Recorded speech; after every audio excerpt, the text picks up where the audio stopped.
Alors, quel film vous ne verrez jamais, pourtant c'était à ça de se faire. On va le savoir avec Gilles et le Kiki l'a pas fait. Rencontre du 4e cycle. Pour le gendarme et le retour des extraterrestres. Voilà. Qui était prévu en plus. Donc régulièrement, effectivement, je vous parle de films qui étaient censés se faire, mais qui pour raison X ou Y n'ont finalement jamais été réalisés. Cette semaine, le Kiki l'a pas fait va s'intéresser aux sous-doués à l'Elysée. Ouais. Alors on les a connus passant avec beaucoup de difficultés, mais de façon très drôle, leur baccalauréat avant d'aller retrouver en vacances aux abords de Saint-Tropez, puis plus de nouvelles. De quoi attrister les quelques 3 millions d'aficionados venus rire de leurs bêtises entre 1980 et 1982. Il faut dire que Claude Zidi, après un enchaînement d'œuvres burlesques, aspirait à un humour moins foufou et a donc réalisé successivement Les Ripoux, Les Rois du Gag, Association de malfaiteurs, Ripoux contre Ripoux ou encore La Totale. Des années plus tard, néanmoins, l'idée de retrouver ces sous-doués l'a démangé, quelque peu poussée par le producteur Thomas Langman. Les bronzés sont bien revenus triomphants, 10 millions de spectateurs en 2006. Alors pourquoi pas les sous-doués? Sur le principe, Daniel Auteuil est partant et Didier Kaminka, la plume complice de Zidi, également. Reste à trouver l'idée susceptible de justifier un tel retour.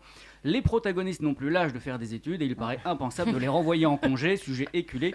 Par ailleurs, un des derniers exemples en date dans le genre, les randonneurs à Saint-Tropez, s'est soldé par un échec cinglant avec moins de 400 000 entrées au compteur en 2008.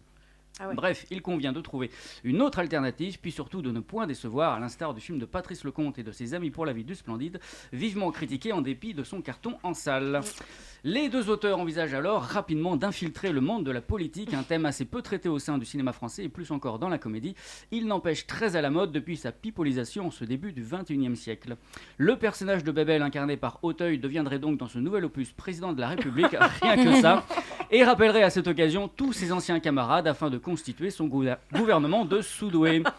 Voilà, ça promet, et nul doute qu'une sortie en période d'élection évidemment envisagée ferait un malheur. Las, le projet traîne, pour diverses raisons. D'abord, exception faite de Daniel Auteuil, aucun acteur des deux premiers films n'a percé dans ce métier, ce qui ne rassure guère les financiers.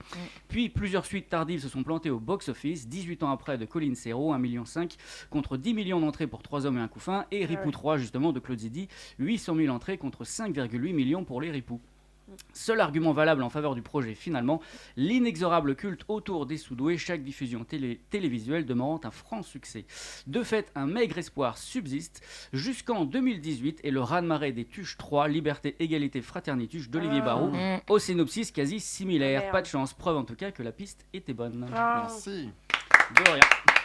Ça se finit toujours mal, tes chroniques. Bah oui. Malheureusement. Après, Zidi est toujours là, Auteuil aussi, on sait jamais. Ah bah peut-être l'année Ça peut prochaine, relancer la en mode. 2022. Voilà.